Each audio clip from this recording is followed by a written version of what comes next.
Hi, this is Phil, and I'm here to tell you all about the Capes and Lunatics Patreon. Get early access to all of our interviews, including the monthly Chichester chats with writer and comic book legend DG Chichester, new episodes of classic Capes and Lunatics shows, including The Quantum Zone, This, That, or the Third, and many, many more specials, all completely uncensored. Access starts for $3 a month, full video when you pledge $5 a month. Check out the link in our show notes or go to patreon.com/capesandlunatics. Hope to see you there.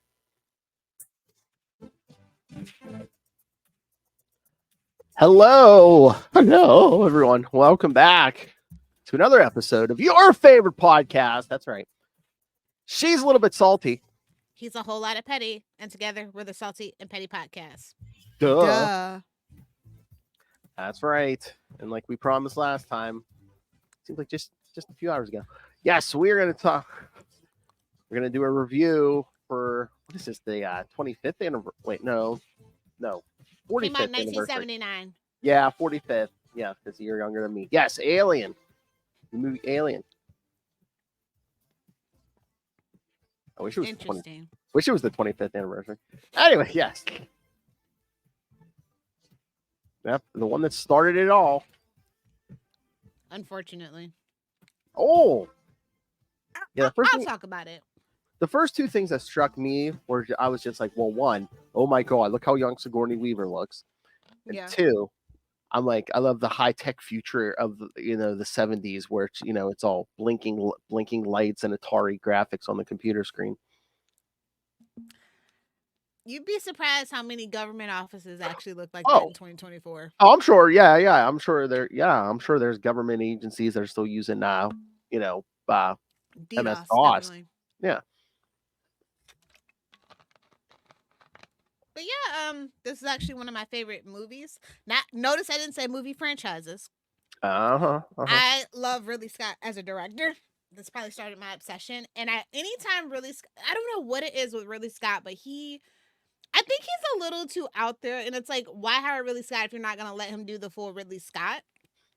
Like, he gets into conflict with the studios and the suits every single movie. And you always go, well, I got to wait for the director's cut.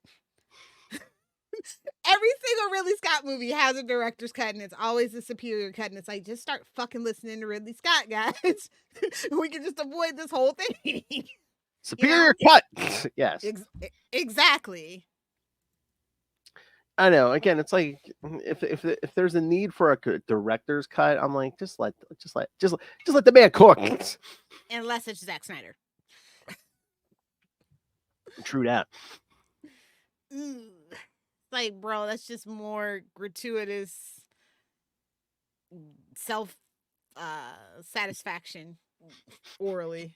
Oh, I thought you were gonna say, you went there. I was gonna say masturbation, but okay.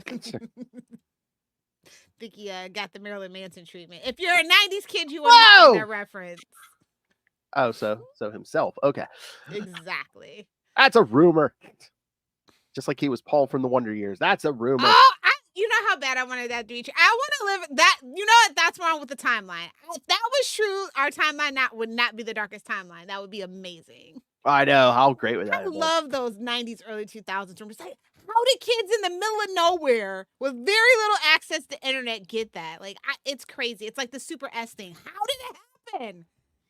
That's a rabbit hole for another day, though. I don't know. The 90s kids just wanted to be like, oh, look what our childhood grew up into. Yeah, I guess. I don't know. Gen X scares me. Anyway.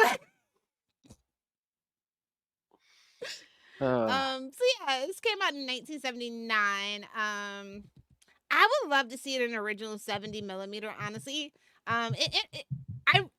Interestingly, it like debuted at like Seattle International Film Festival at midnight, because it's like this horror sci-fi psychological thriller. It's like, it's so many things and it's good at all the things.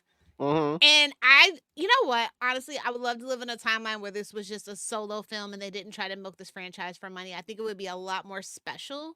And I think people, it would just, instead of like this brain dead franchise now that they've turned it into, and they connected it to Blade Runner, and it's just stupid.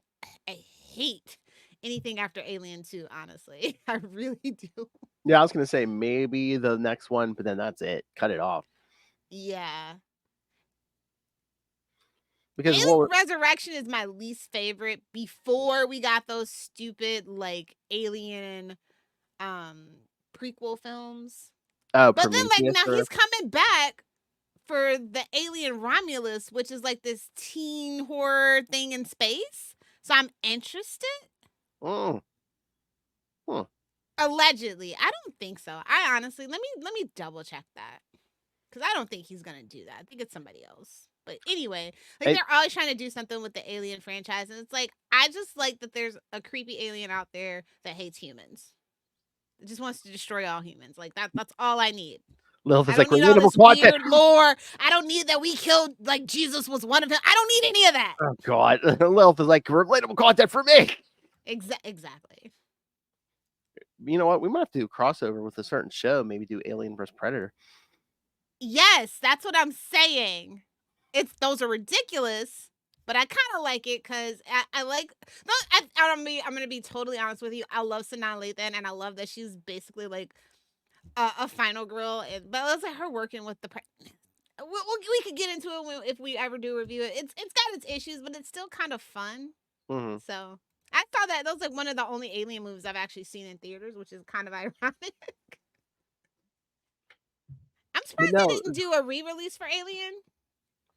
Yeah, you would think. Like I said, I would love to absolutely see it either remastered for like IMAX or see it on that 70mm because like it's the cinematography of it, the soundscape, it's just brilliant. The whole movie top to bottom is brilliant. In some format on the big screen, hell yeah, I'd want to see this.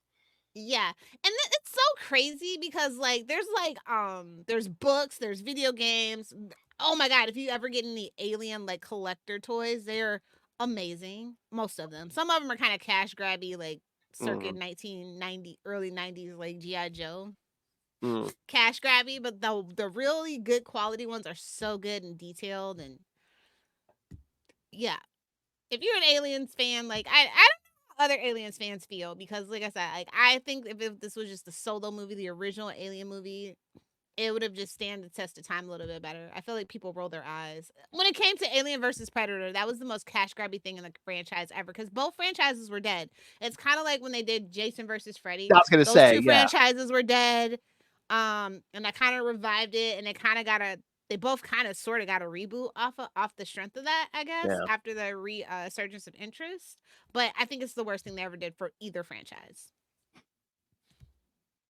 Yeah, I was gonna say I was gonna do that Freddy vs. Jason comparison. I'm like, yeah. It's obvious. It was around the same time too, so yeah, like oh my god, like now that I think about it, like I would say, oh, the 2020s are so bad, but like they were remaking basically. I Know What You Did Last Summer is a remake of like a classic movie they just turned into a teen rom-com. Well, not rom-com, but a teen like slasher film. We tried to reboot the Nightmare on Elm Street franchise during that time. We kind of sort of soft rebooted Scream around that time too. So it's just they've been at this for a while. Used to be so I shouldn't give everybody shit about it, but like, I mean, they used to be Lilith. I have to. They used to be more subtle about remakes and stuff. Yeah, now it's just like, yeah, no, Psycho remake from the late 90s. Oh god, now it's all coming rushing back to me. Vince Vaughn. Oh look. Oh my Anne Hayes. Oh my god. That film aged poorly. But so yeah, if you don't know, Aliens is a 1979 science fiction horror film directed by Ridley Scott, as I mentioned. Great story by Dan O'Bannon. And it just follows a crew of a commercial what do they call it? A space tug, and they come across this weird spaceship on this uncharted planetoid. Well, yeah, they pick up they get woken up because there's a stress call. Yeah. I'm like, don't wake me. Don't bring me out of my cryo chamber for anything until we're home. That is number one rule for love. I don't care about a distress signal. Get me home. I don't know. Even in the future, it's like, the boss said you gotta do this. In your contract. Yeah, this movie is so quotable, and it's so funny. Everybody's like, well, now Disney owns Alien, and that's why they've been that's how can we have like those Alien comics, or they're like, oh, the Queen Alien is a Disney queen now, and all those jokes. I was just like, guys, stop, please, please. But this cast is so stacked. It's got well, you mentioned Sigourney Weaver, but it's got Tom Skerritt. It's got I know, Kurt young Wright, Tom. Harry Dean Stanton, John Hurt. I'm just like, yeah, I'm like, they all look so young. they do. Oh my god, it's crazy. Sigourney, you know what? I don't think Sigourney Weaver is problematic because she has actually aged pretty well. Oh yeah, no. Again, that's my whole theory about people. If they age bad, they've been up to things. No, I'm not saying. Yeah, no, she's aged very well, but it just you see her in this, I just like, oh my lord, Yeah, she's like a I was like, teenager. She baby looks like a Sigourney teenager. Weaver. It's like anytime I watch the original Halloween and I freaking see Jamie Lee Curtis, it gives me like Uncanny Valley almost. Like, Oh yeah, because I like when I was growing up, I knew her from the Activia commercials. You know, the yogurt that helps you poop. Like that was her most like known thing. And then like how Halloween, H2O, Resurrection, or whatever those movies started coming out, and I was just like, but yeah, I mean, yeah, Sigourney Weaver, Jamie Lee Curtis, they're like, I mean, at least for us, they're celebrities who've always been around, always been around, bro. your entire life. Absolutely Yeah. iconic. And yeah, so yeah, it's like I said, it's like science fiction horror, so it's like kind of very niche. But like I feel like Ridley Scott is low key like him and James Cameron are like counterparts because he loves to do stuff like he loves his stuff in space, and James Cameron loves his stuff based on water. Shout out to Avatar: Water of the Way of the Water. I'm sorry. Yeah. I will forever be upset that he turned down Aquaman. I think that if he, no tea, no shade to James Wan, but like he was the guy. It was the obvious choice. The obvious choice. Maybe he didn't want to work in the Snyder sandbox. It would have been way before. Like they pitched it to him way before the Snyderverse. Like Aquaman and Green Arrow. Like if you ever remember that, the whole script about like Green Arrow, Supermax, all that. Around that time is when they were kind of approaching him, trying to put it together, and he just was like, "No, I want to go play on the Titanic. Thanks." So yeah, this movie every single time I find something new to love, but like this is like one of those perfect like the director's cut. Let me be very very clear. The director's cut of Alien. I think they said there was like more than 20 script revisions in additions to the script during this time. Wow. And he just kept getting more angry and more angry. It's like seeing Raimi with the Spider-Man franchise. Oh, you want 4 villains? Fine, have 4 villains. I don't give a fuck. Send Raimi out. That's basically Ridley Scott when he's working with the major studios at this point. I'll just do the director's cut and it'll do gangbusters. I don't care. But I used to quote this movie so much. It's a lot of quotables in this movie. Yeah, you know what? It had been so long since I watched this movie. I think it's been at least 20 years since I've seen this movie. Really? Yeah. It's been a long time. So yeah, just watching this, I was like, oh yeah, I forgot about this part. I forgot about this. Yeah. I do the whole franchise anytime a new movie comes out. So. Well, that's the thing. Now that I've done this rewatch, I kind of want to go back and rewatch all the franchise. You kind of have to. Even the newer stuff. I mean, it's interesting. It just doesn't feel like it's true to the actual source material. It feels like fanfic, but it's still really pretty to look at. It's got interesting themes. I mean, I could go over I can go over that stuff, and like it's just like in the fandom, if you go on Reddit, it's like always a debate. What is the meaning of it? Blah blah blah. Like they're so stupid. I can't believe they did the black goon. It's like, oh, you didn't watch the director's cut clearly. Again, like so yeah. It's kind of like Donnie Darko. You can always tell people who watched it originally, and then the people that like watch the director's cut that I think is the only DVD version available because it's a little more digestible. So it's one of those things. It's like, oh, I know you didn't actually do the good one. But this also won an Academy Award for Best Visual Effects, and like shout out to practical effects. Like seriously, I miss it. This and The Thing. I love the practical effects in those 2 movies. One of my favorite practical effects. Oh yeah, especially for the time this was made. Oh yeah, the aliens. I couldn't believe it. I was like, 1979, really? Because like I think the first Alien movie I actually ever saw was probably Alien Resurrection. I'm pretty sure, which is 1997. And then the Predator versus the Alien versus Predator films. I was just like, Alien Resurrection is an absolute travesty. I'm sorry. But yeah, I mean, yeah, it was written by Joss Whedon, so if you didn't know, now you do.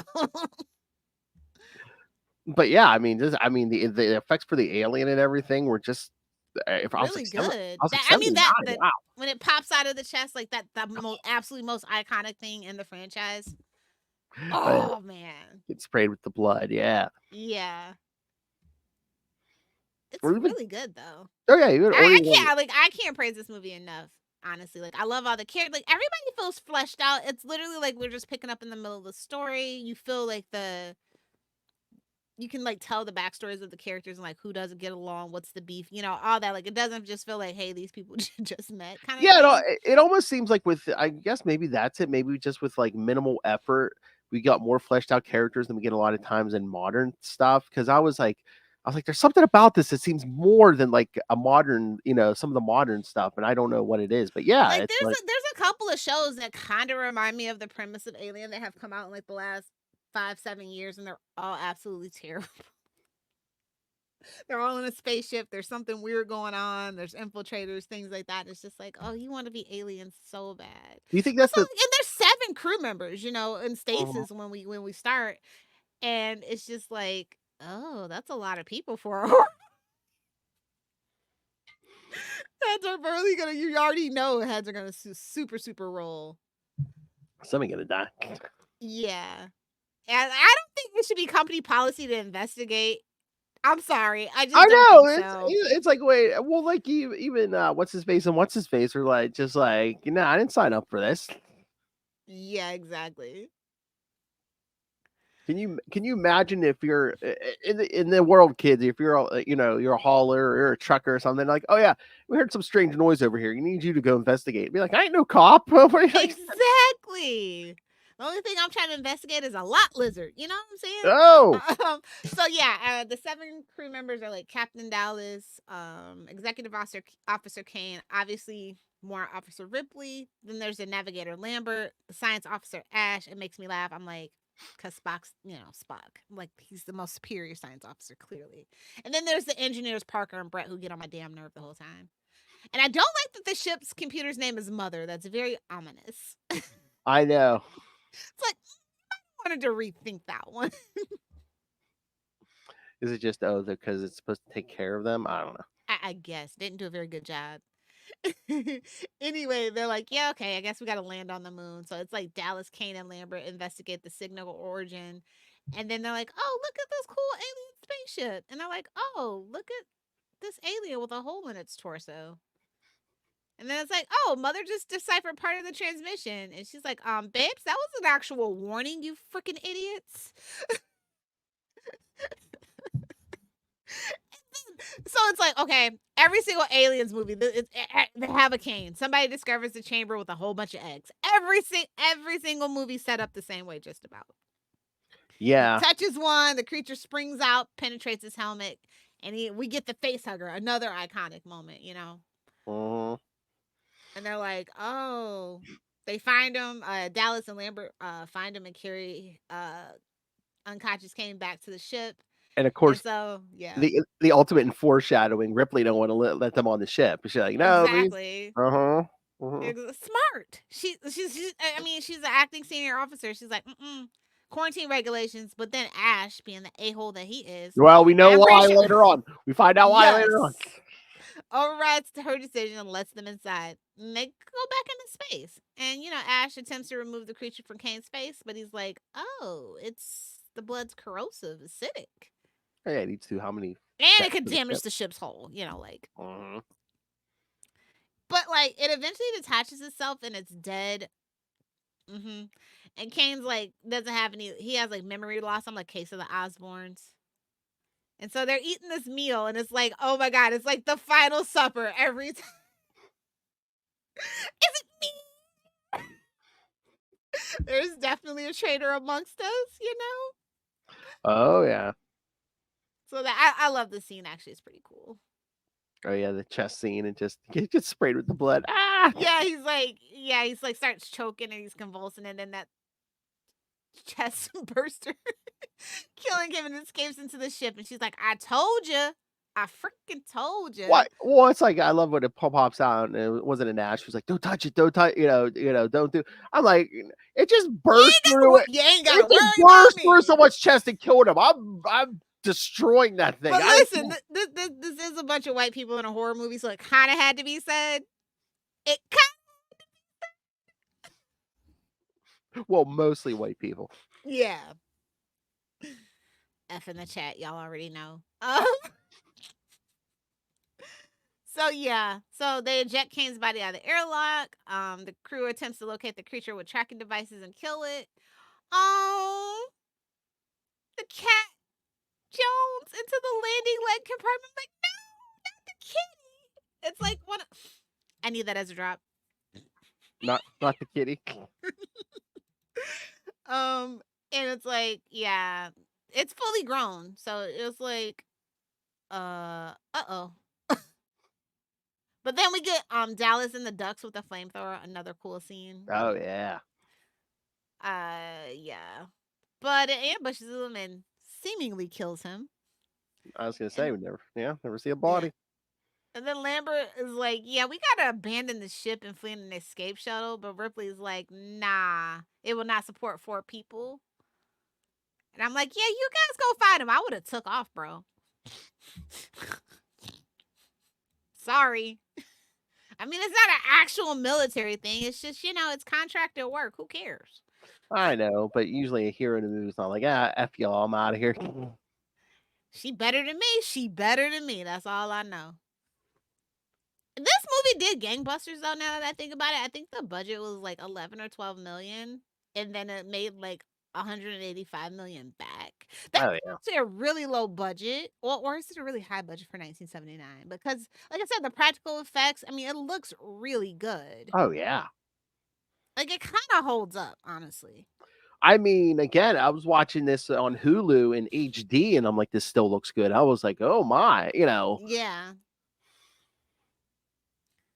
So I get why they wanted to like make all the extra movies, but like sometimes you need restraint. It's like we don't have a Citizen Kane 2, guys. We don't have a Metropolis 2. These days, the only thing that doesn't get a sequel is if something bombs, horribly. Oh, speaking of which, shout out to Fall Guy. They got the extended cut out. You guys should go watch it. Oh yeah, do you see that? Isn't that streaming already? Yeah, it's already streaming. Took 17 days. It's so sad. It's a really great movie. A love letter to stunt guys. Just which wouldn't make most of the cool action movies, or even some of the. You'd be surprised some of the things that actually require stunt actors and stuff. Where's that streaming at? Oh, it's I got a Roku TV, so I just click it. I just saw it was streaming as the actual extended cut. I can look that up because I want to see that. Now that it's streaming. I want to say it was.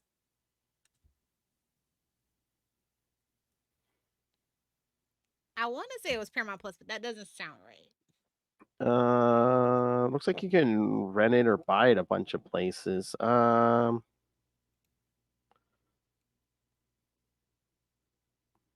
it looks like it might be like for rent or to buy or whatever on some of these. No, but it's supposed to be on VOD though, so which is usually rental. So I don't know. It's so hard to find stuff nowadays. It's annoying as hell. I know. Yeah, because you can buy it on Prime. You can buy it right. I don't know. Oh, Peacock, I guess. Oh, okay. Yeah, releases on digital 3 weeks after hitting theaters. Is that the biggest turnaround yet? Yeah. Well, how long did Morbius take? I feel like Morbius was like a week. I thought it. No, I think it was longer than that. I think it might have been as long as the Fall Guy, maybe a week or 2 longer. But yeah, no.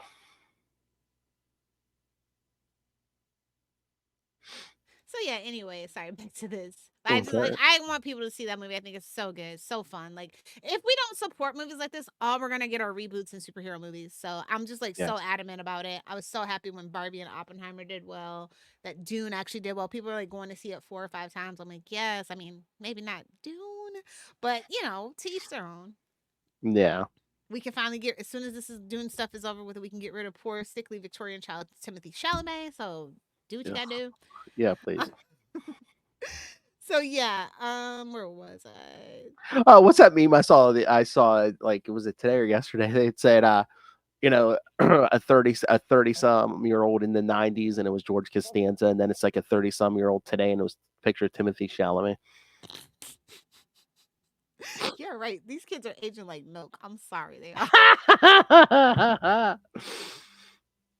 But you know what? I maybe it's just because I'm such a big sci-fi fan, but I'd rather watch like an Alien than like a straight up slasher flick. I think for me, everything has its place. I like Yeah, all the flavors of like horror, but like I mean, I'll watch straight up I horror like too, horror but comedy out of everything. So that like Shaun of the Dead or like Idle Hands, like those are my jams. But mm, but I like all kinds of horror. Like I think they're all are very interesting takes on the genre and what it brings, and like so horror is very it's very subjective. Like some people like psychological stuff and some people just like straight up, gore. So, I totally get it. mhm. But I think it has every single subgenre of horror is special in its own way. But like I said, horror comedy or comedy horror, both that's actually my jam. But like I said, this is a really well constructed movie. I mean the lore can go so hard, and I get kind of like I said, I get why they wanted to explore it, but it didn't feel like they wanted to explore it. It felt like they wanted to exploit it. Like I said, every single sequel has felt like a cash grab, and just like not true to the story or the source material and stuff. And they try to like box out the original people and stuff, and it just kind of and you can kind of tell that the original people weren't involved like Mhm. immediately. So I think if they would have just allowed, Ridley Scott doesn't actually like doing sequels and stuff too, so I get it. Like I get it, it's a business, but sometimes you got to read the room, and I don't think they know how to read the room anymore. No, no. Again, it's just milk it for all it's worth. Yeah. Da da da da. So yeah, they're trying to flesh out the aliens. So, accessing Mother, Ripley discovers a company has secretly ordered Ash to return with the alien for study and to consider the crew expendable. Bum, bum, bum.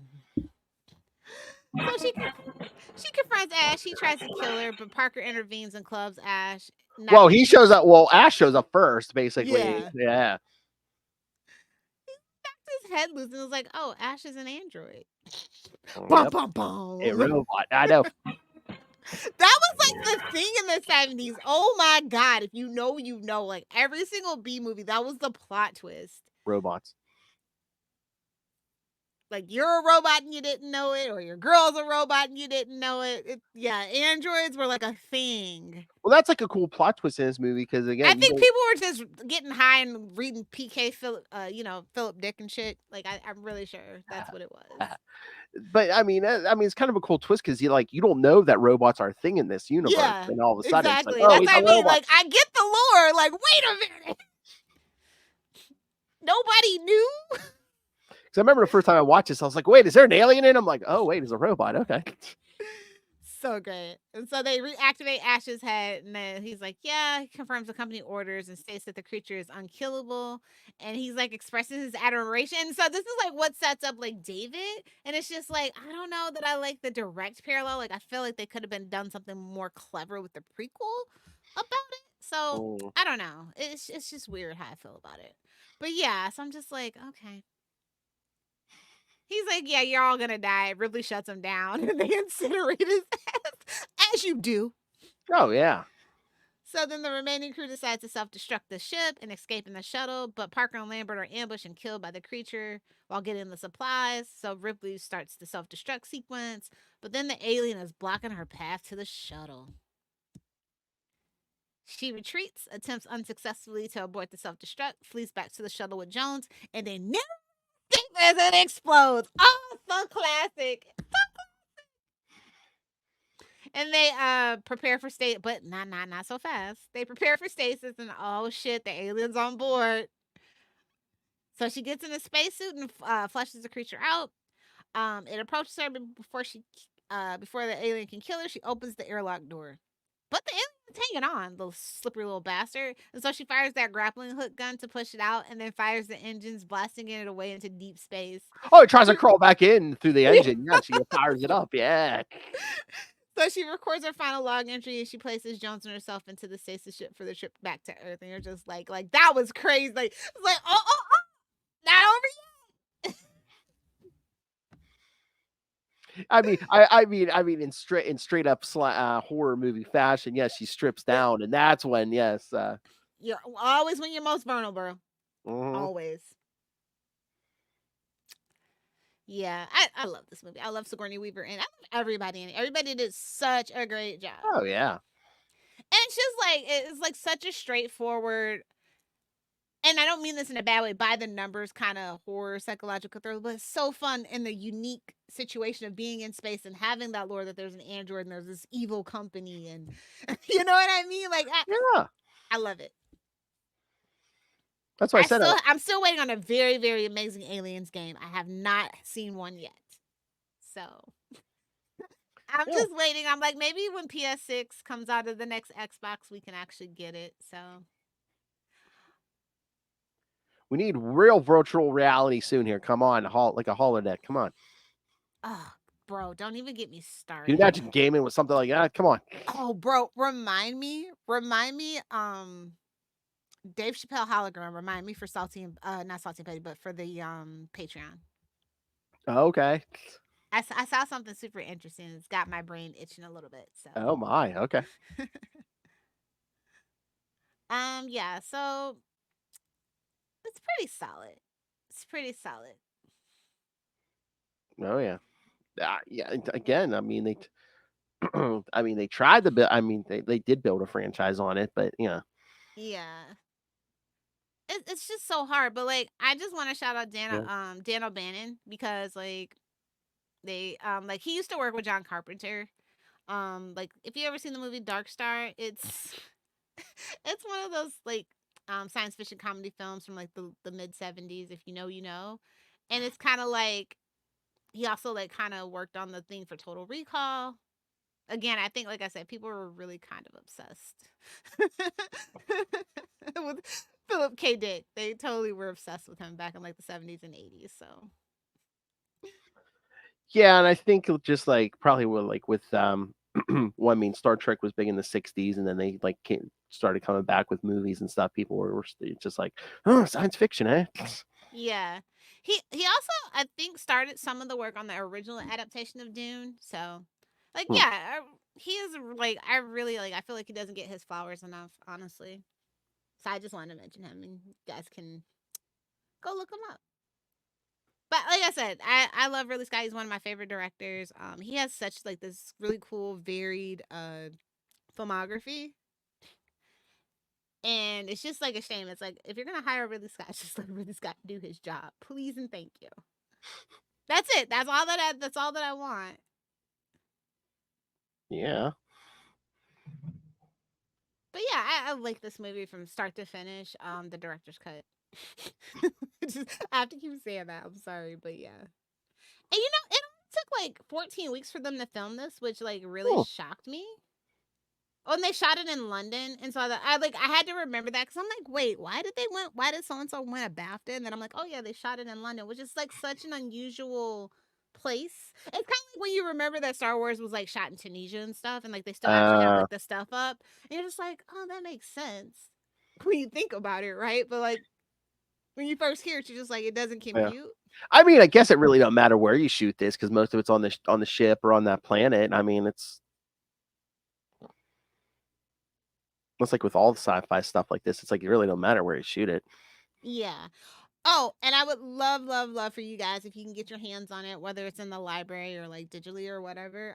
There's this really great book about Alien and Predator films. It's by David McEntee, I think, and it's called Beautiful Monsters, and it's like the unofficial and unauthorized guide to the Alien and Predator films. Oh, it's a really good book, really good. So I love like books and magazines that give you like behind the scenes stuff about like movies. Like I have like almost I have a ton of back issues of like Fangoria and stuff. So yeah, I really love like behind the scenes and where people can be candid about like what they did and like set design and soundscaping and stuff like that. So yeah, it's a really cool book if you're a fan of these movies. Because a lot of hard work, like as much as camp as Predator films are, still a lot of hard work goes into those Predator films too. So I'm not gonna knock it. Like I take Alien over Predator any day, just because Predator is more like action. Yeah. Now. Not like a whole bunch of think pieces on Predator, but what the F? Sorry, boys. So yeah, I just kind of like I feel like that's why the movie feels different too, because it was like not shot in America and it doesn't have like an American director and like the whole thing. So like it's like when you watch like Japanese horror or K horror, like their cultural significance of things are different, and so it's like really cool to see what scares other cultures. I mean, for God's sakes, English people eat beans on toast. Like that's scary in and of itself to me. So oh my, that's Outlaw of Hellfire. Oh, fight me, Anglophile nerds. I don't know. But yeah, so there were like a crew of like 200 craftspeople and technicians that crafted the sets and the surface of the alien planet, and then the interiors and the spacecraft that they find the alien in. They also used 1/24th scale miniatures of the planetoid surface and the abandoned spacecraft. They also had like really cool molds made out of wood and fiberglass, and it's just they said it was just so much sand. It was coarse, it was rough, it got everywhere. You're welcome.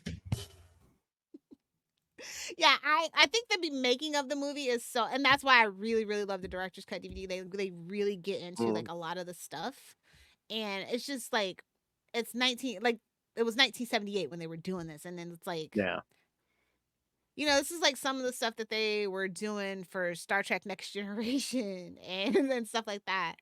And there are actually some computer generated imagery in there too, if in case you didn't know, on the bridge. So I thought that was really cool. Yeah, there's just like so much cool stuff about this the making of this movie. So yeah, I think it's very fascinating.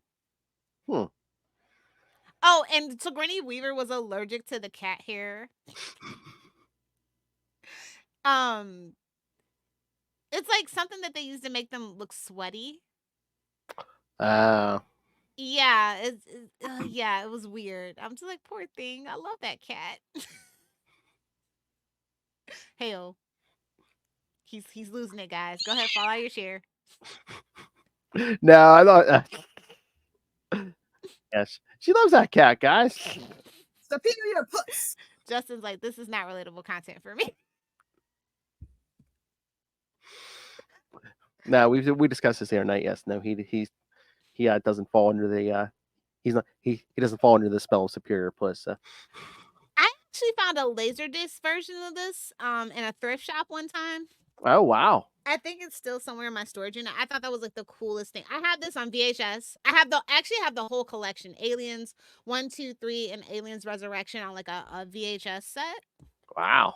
Yeah, it's very recent. Actually, I acquired it very recently, probably like 2 or 3 years ago. I was at the comic book shop and it was like in the like last chance bin. I got it for like $3.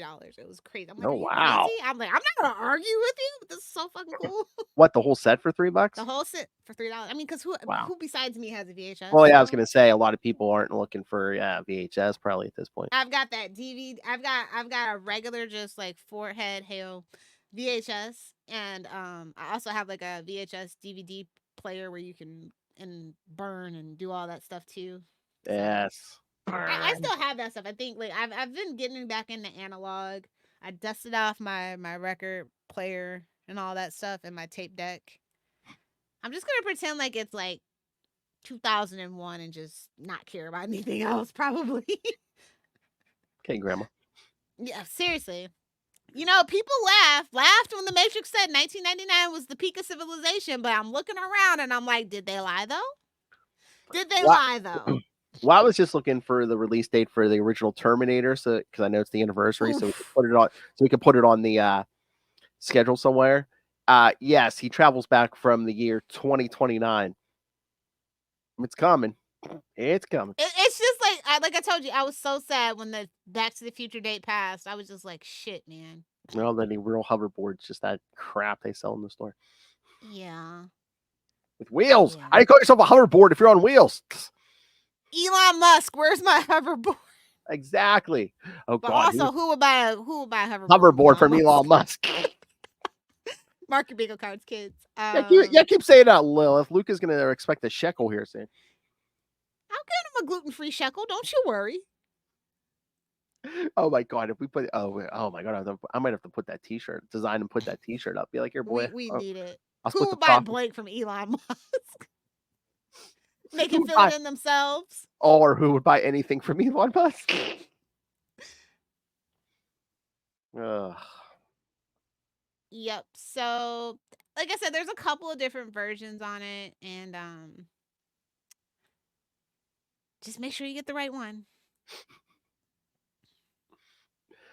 So, is there any movie or franchise that's come close to this for you? The Alien.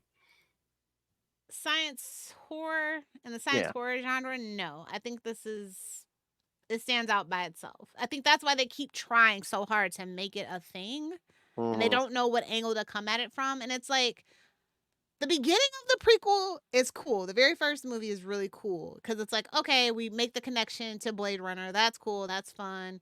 It's got Charlize Theron. It's got Idris Elba, and they have cool character moments. But like, you never connect with the characters, and that's the problem. And I really feel like I said they should have went back to the original source. They should have had Ridley do it. They should have had O'Bannon write it and really flesh out because it was his story. It was his baby.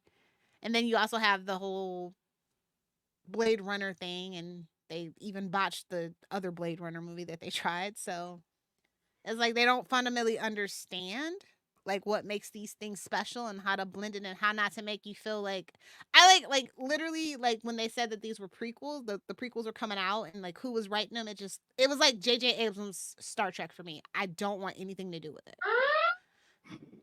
Y'all can hate me if you want to.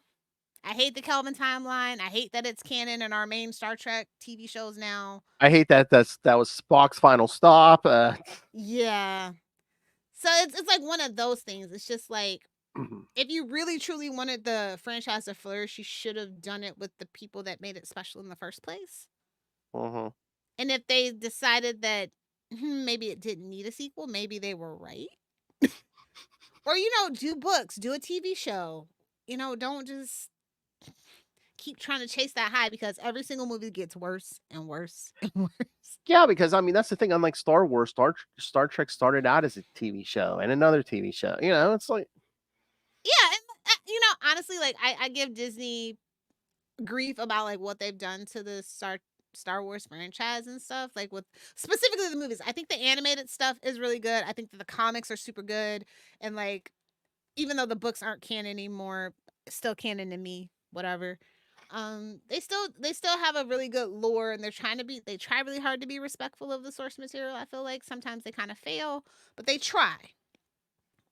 They really do. I mean, it's just my opinion, but I feel like Trek is superior just because they did so many TV shows, and then it's like they fleshed out the lore. It's definitely more consistent with the continuity. They fleshed out the lore years ago, way before Star Wars tried. Yeah, like I think it like I don't know why George decided he was like, yeah, we should totally do prequel movies. That's kind of the failure of Star Wars. The original trilogy, like to me at this point, is all that I care about. I don't care about the animated shows, all the extra extended universe stuff. Like the main first three movies. That's all I care about. That's all I want to talk about. Because he probably got sick of people saying, "Where's episode 1, 2, and 3, George?" Exactly. So yeah, and what's crazy is that like episode 1, 2, and 3 were like literally Star Wars for my generation, much like how like the Rise of Skywalker like things and like a Star Wars story is like for Gen Z and Gen Alpha. But like I just couldn't connect with it. It's kind of like the whole Jar Jar Binks thing is supposed to be our self-insert character. So how was I ever gonna fucking like that movie? Oh God. Like the whole maturity arc, and he's a senator by then. No, George, you fundamentally misunderstood our generation.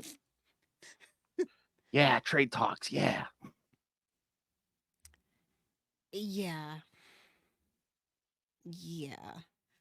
But like I said, I love the music for this one because it's by Jerry Goldsmith. Jerry Goldsmith is an absolute fucking gold standard. I love Jerry Goldsmith. He's a I feel like people don't talk about Jerry Goldsmith too much. Like everybody always runs like Hans Zimmerman and like, you know, John Williams and all that. And they're great, but like I feel like he needs to get his flowers too for sure. Oh yeah.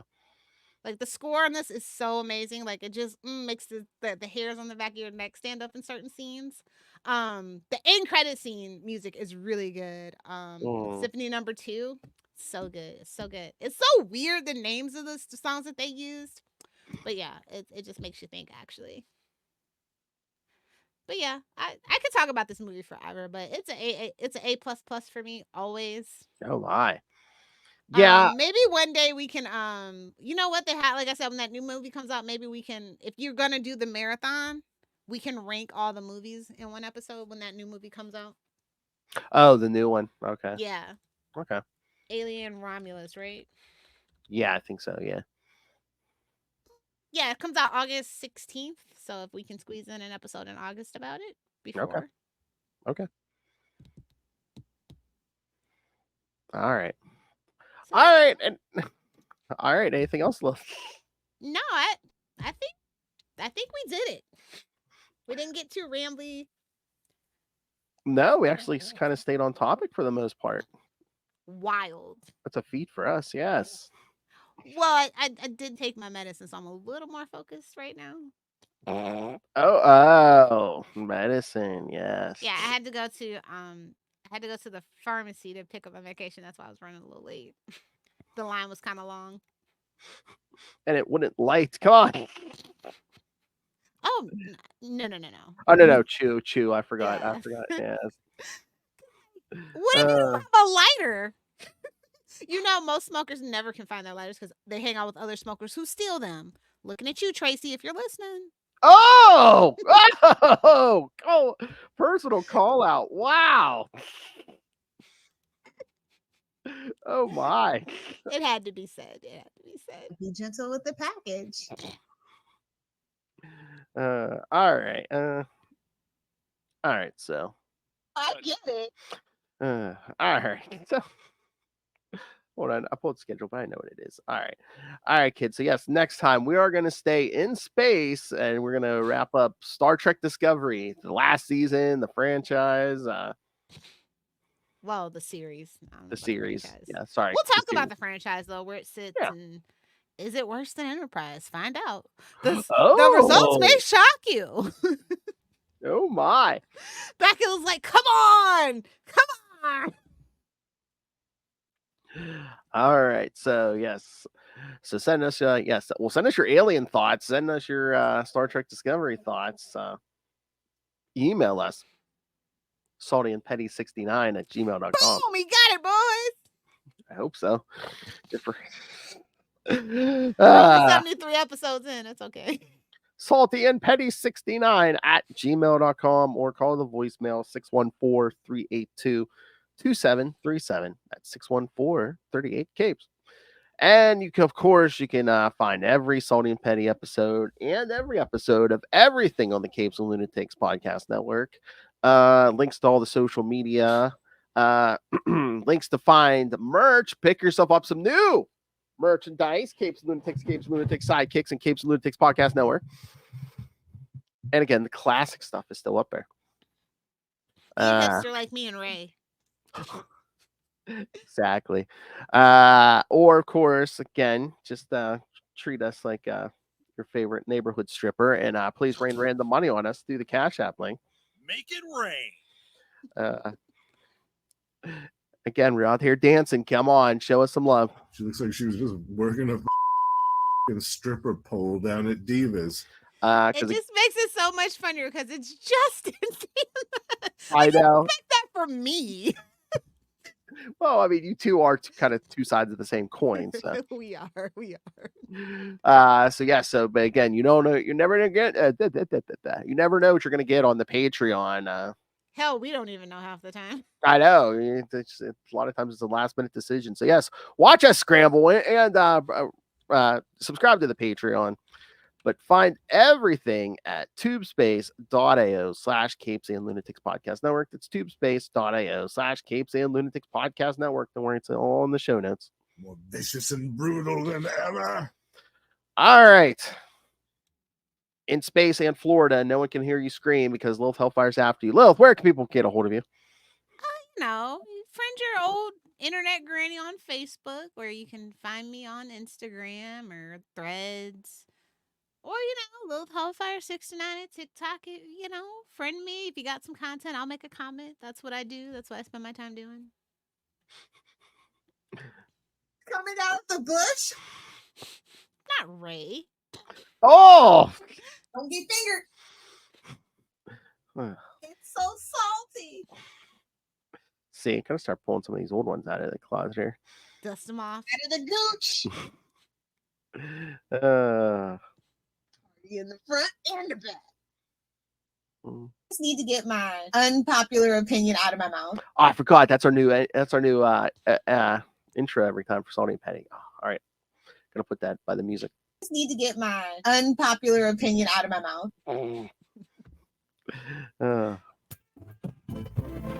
All right. Thank you for joining us. Again, join us next time when Lilith doesn't have such high praise for a space. You might be surprised. Probably. Oh. Y'all know how I feel about Discovery. I made it no secret. But again, you know how good Alien is because Lilith Hellfire don't rave about it, nothing unless she truly believes it. So yeah. All right, come back next time, and remember, keep your eye on your chest. Hail.